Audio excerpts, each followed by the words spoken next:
Hey guys, it's me again. Um, yeah, Jacob, Master Sword. Does it ring any bells? Well, this is day 2 of PBG week, and this time I will be doing the top 5 PBG series. First one, we have To Kill an Avatar, as you see it over there to the side, obviously. Yes, I really like this series. It's where, well, I think he'll do the rest.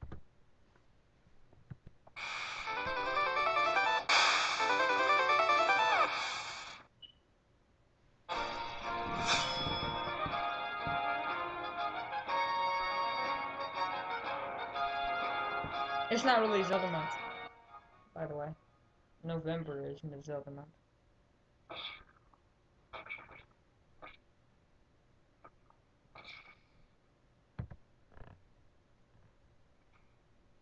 Hey, I don't have anything better to do, so what do you say we kill Link? Sorry. A lot. Yeah! Yeah! Oh, wait, you mean me? Why kill Link, you ask? Well, other than the fact that I'm just bored, he deserves it. Sure, he's the hero of time. Sure, he saves the princess. Sure, he woke up the freaky windfish guy. But he also breaks into people's houses, breaks their belongings, steals their money, opens their treasure chests, attacks little animals, breaks criminals out of prison, disturbs grave sites, and he also did this to a guy. Maybe that was just me in a costume, but maybe it wasn't just me in a costume. Ever think about that? Zelda games aren't that hard. They're certainly not the easiest games in the world, but for me, most of the difficulty came from solving puzzles and just figuring out what to do next. I very rarely even saw the death screens in most of the games, but Link can die in quite a variety of ways, in fact. In Ocarina of Time, you need the Goron tunic to survive the heat in the Death Mountain crater, but you can still go in without it, even as young Link. But if you do, you'll see a timer ticking down. And if you're like me, you ignore all warnings given to you, partially due to being easily distracted and partially due to just being way too cool for school. Once the timer goes down, Link bursts into flames. Lava is in just about every Zelda game. In Wind Waker, you often have to cross these rope bridges hanging over it. Sure, you can just walk across, but if you ask me, it's much more fun to test the durability of said bridge. Do we really need these 2 ropes? Nah, I think these can go. This one too. Just gonna go ahead and... yeah. Now this is looking much better if I do say so myself. Oh, there it went. Of course, in Wind Waker, you just bounce off the lava, kinda lame. But Twilight Princess really stepped it up in terms of creepy. You actually see Link get engulfed by the lava. Alright, just gonna head up Death Mountain, give my old buddies the Gorons a little visit, see what they're up to. Whoa! Hey man, hey, watch out! Oh hey, I lived! Oh, never mind. I'm not gonna pay you 20 rupees to jump off a cliff. I'm perfectly capable of doing it myself, thank you very much.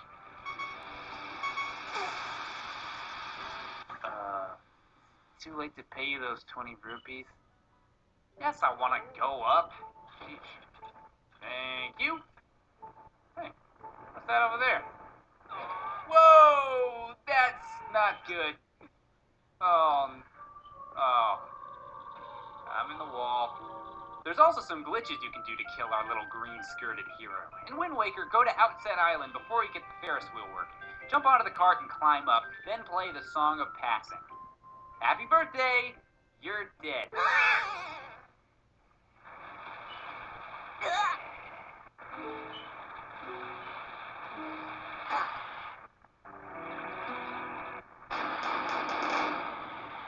Or you can go to Diamond Step Island and go down the hole at the top. Go to the ship to the right and slide, or, excuse me, siddle. I used to think it was a typo when I was a kid. Siddle down the ship until you can't go any further, and then let go. Crushed! Well, okay.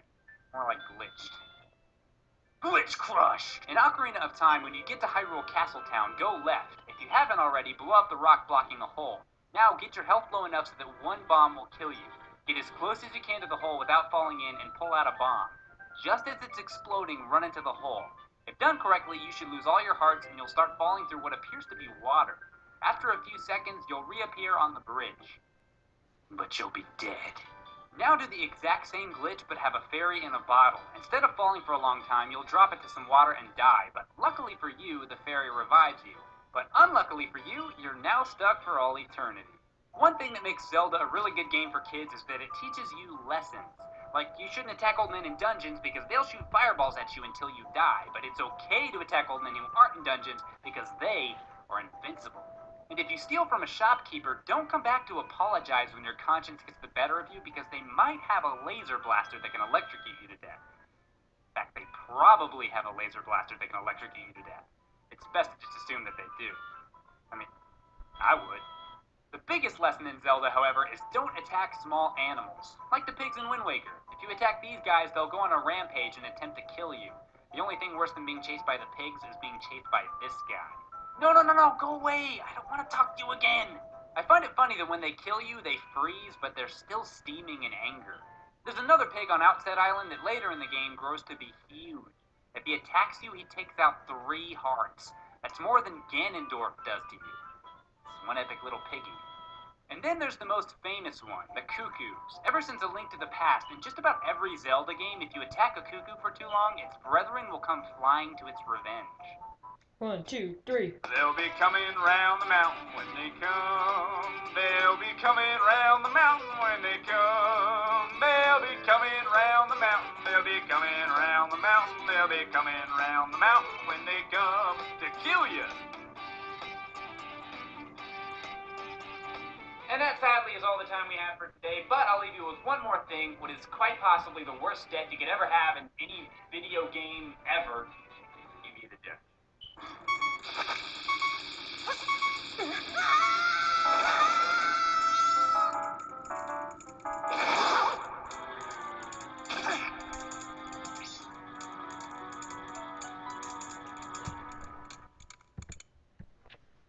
So you guys, what you think of that?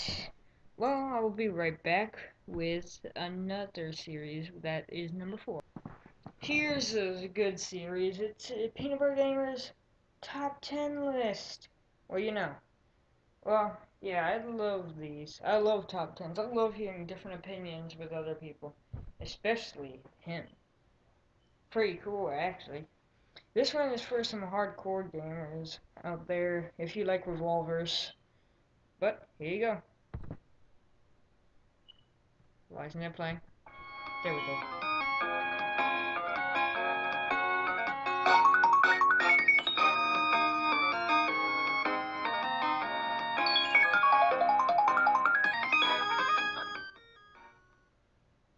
Hey everybody, this is Peanut Butter Gamer, and welcome to my list of the top 5 revolvers in video games. I find that most games tend to not have revolvers in them, and I always seem to wonder, why? Because revolvers are freaking awesome. Why would you not put them in your game? But either way, that's just about all I have to say this time around, so on to the list. Number 5, Half-Life. When I think about the Half-Life series, one of the first things I think about is all the different types of weapons at your disposal. You've got a shotgun, SMG, crossbow, rocket launcher, and even a gravity gun. But what gun do I always find myself turning to in those tough situations where I really need to put somebody down? The revolver. Ammo for the revolver is quite rare, and that's for a good reason. It's incredibly powerful. In fact, one of the hardest things about using it is deciding when to use it.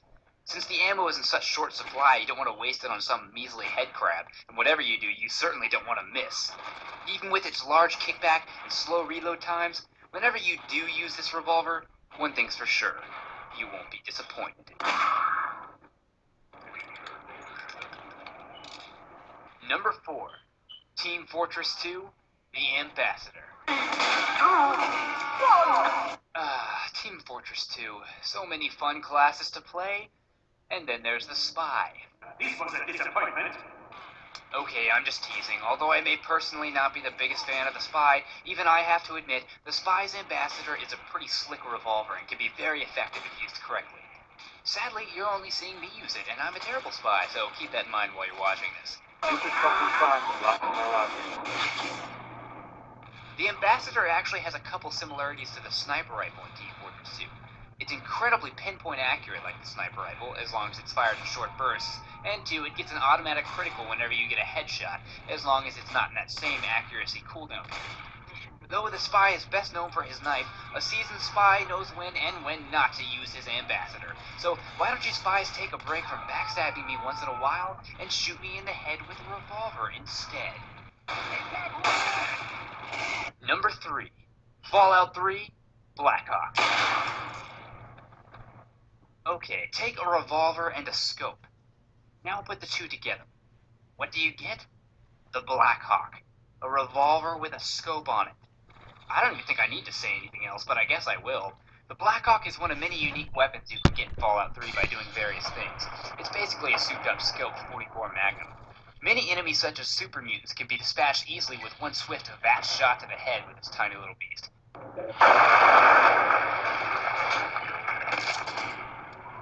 But it's not just good and bad, and that scope's not just for show either.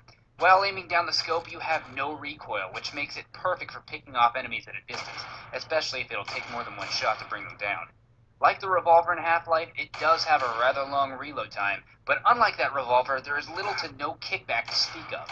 Even all these things aside, what other revolver do you know of that can make a person explode?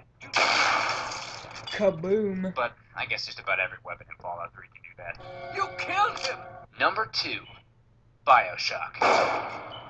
I found that most single-player action games, if they even have a revolver, don't allow you to use it too much and rarely give you any ammo for it. Bioshock is different. The revolver isn't only the first gun that you get in the game, it's actually one of few since a large focus was put on the plasmid system. Because of this, you probably won't find yourself running low on ammo for it too much, and you'll likely use it quite often. And if you find that it doesn't hold as many bullets as you like, well, this is where it gets even better. You can upgrade your revolver to hold 24 rounds. That's right, I said 24 in one revolver. Combine that with the damage upgrade, and this revolver definitely earns its spot at number 2. So whether you're wielding standard, armor-piercing, or anti-personnel rounds, I think you'll find that it does the job pretty well. Number 1. Resident Evil 4, Hand Cannon. If you find a revolver in a game, you know it's going to be good. But no revolver known to gamers can match up with the hand cannon from Resident Evil 4. Not only can this gun kill almost any regular enemy in the game in one shot, it can shoot through shields like they weren't even there, cut through multiple enemies like butter, and kill Salazar, one of the last bosses in the game, in 4 shots. Don't believe me? Go try it for yourself. But you may be asking yourself, Peanut Butter Gamer, that's all fine and dandy, but how can it beat a revolver with 24 rounds at once? Oh, I don't know. How about infinite ammo and no reloading, ever? And it's not even technically a cheat, because you can just buy the upgrade from the creepy salesman guy. What a sucker. Thank you. It may take you beating the game a couple times through to get it, but once you do, boy is it worth it. So go have fun blasting the heads off with people with the best revolver ever in a video.